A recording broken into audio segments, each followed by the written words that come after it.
microphone there close to it. I can always edit that sound. Oh, wow. Sounds like wind.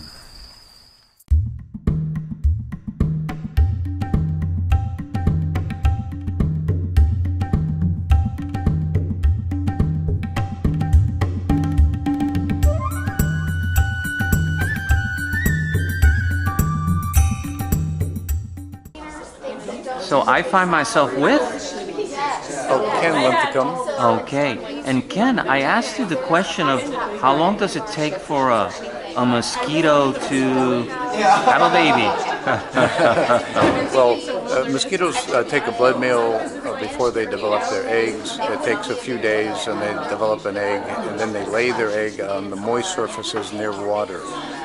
Later on, those eggs flood after rain, or somebody adds water to the habitat, and then in a week or so you get an adult mosquito come out again, and they're looking for a blood meal to feed again. Oh wow, wow. Now do mosquitoes, like the mosquitoes that we have in our area here, do they bite like dogs and cats or just humans? Yes, they will feed on other species, but this particular mosquito, Aedes aegypti, prefers people. And, that's sounds like a horror movie, yeah. Yeah, it's one of the things that makes them such a good vector of different diseases, a good mosquito that transmits diseases. Right. And is it true that the male mosquito doesn't bite? It's only the female? That's right, just the females. Oh, those women, I tell you. Keep an eye on them. Okay. Yeah, so what we want to do is release males that are sterile so that they can find the females in nature and then sterilize the females. Oh, wow. A form of birth control then? Essentially, yes. Oh, wow. Wow. Well, thank you very much. You're welcome. In such little time, I just learned so much. Thank you so much. Yeah, thank you.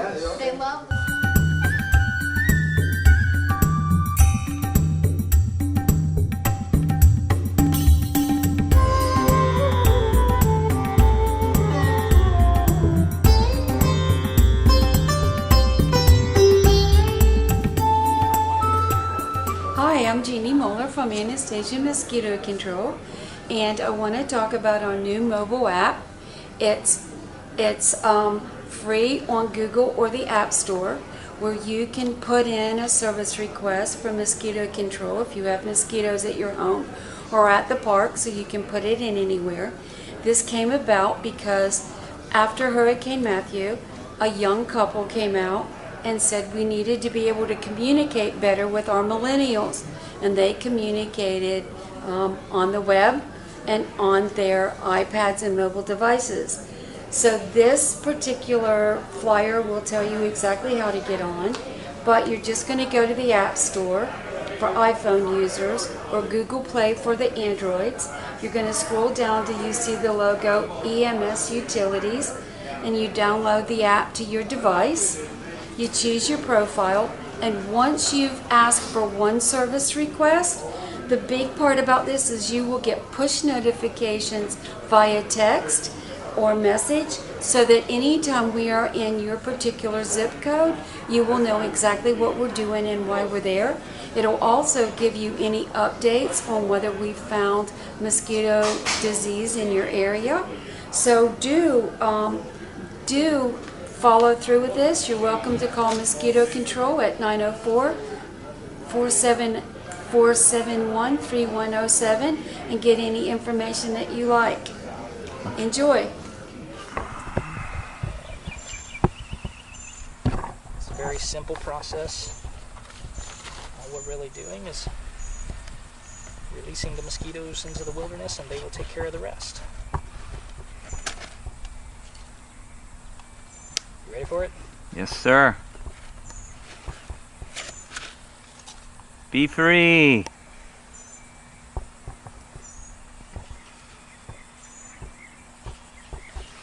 These are males, so they won't bite you. Correct. I'll be looking for the females to.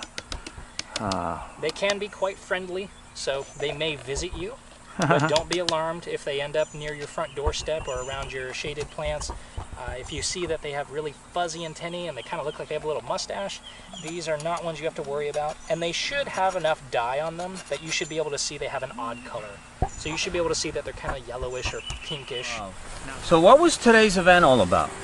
So, This week is the National Mosquito Control Awareness Week. It's kind of an unofficial national event sanctioned by the American Mosquito Control Association. And the reason being is that public health and vector-borne disease is sometimes a very difficult topic to broach with the public. And a lot of people, you know, they kind of don't really want to talk about it sometimes. So this is an organized, kind of aggressive nationwide effort sanctioned by the American Mosquito Control, where we do our best to actively engage our community and bring them in more to what we're doing to help protect public health. Now this week, and today in particular, is kind of a showcase of the various large area projects that we're doing within our county to try to help people from the recent issues with Zika vectors and triple E vectors and various other mosquito problems that we've been having to deal with. So today we had representatives from collaborators such as the USDA or Mosquito Mate, which is a University of Kentucky based company, to come represent the technologies that we are taking part in and helping release here in St. Johns County. And these technologies are non-pesticide technologies. They may be special types of traps, or they might be a kind of biological control. But the point being that these are alternative, progressive, new technologies that need more information so that we get a solid understanding of, is this something that's going to be part of mosquito control's future? So this is the kind of thing that we're commonly involved in, but the public doesn't always know that. So this is a day that news representatives and members of the public that are interested, as well as any institutional representatives, can come and talk to us and see these projects that are happening in the neighborhoods that you live in here. And again, we do this for your good. And you know, if it doesn't end up working out, then we don't carry it forward. But it's very possible that some of these technologies, as we find successes with these, you may see them become a permanent part of the mosquito control today. And this is how we learn and become a progressive public health agency, is by trying these new things. And this is just our opportunity to bring people into that information and just let people know what we're trying to do to keep mosquito control fresh and current. Okay. Now, should people have a little bit of fear or be on their toes? Is it true that because the climate is warming, we're getting mosquitoes in our areas that we didn't have before? So inevitably, as humans move around, you get a kind of global homogenization of animals and diseases and insects and all kinds of things. And with that comes, in our case, new disease vectors and the new diseases that come with those vectors. Now, some of these have been around a really long time. Like the one that we were doing the SIT release for today, Aedes aegypti, has been around for almost 400 years in Florida. Certainly not a new mosquito, but the diseases that we get year after year used to be dengue, chikungunya. Yellow fever is the historical representative that we know so well. In recent years, Zika. On the horizon, yellow fever might come back. In Africa, they have myrovirus. This mosquito will never stop being a problem. And those diseases that move around are in part because of climate changes that are occurring all over the world. And these viruses, they change in ways we don't always understand. What we do in mosquito control is we're trying to protect public health. And it may not always be in our line of work to understand what exactly happened to the virus, but we do have to be prepared for the changes as things come into the state, come into Florida, and threaten our constituents. Miami is always going to be a really big port that we assume that new viruses, new mosquitoes will come into.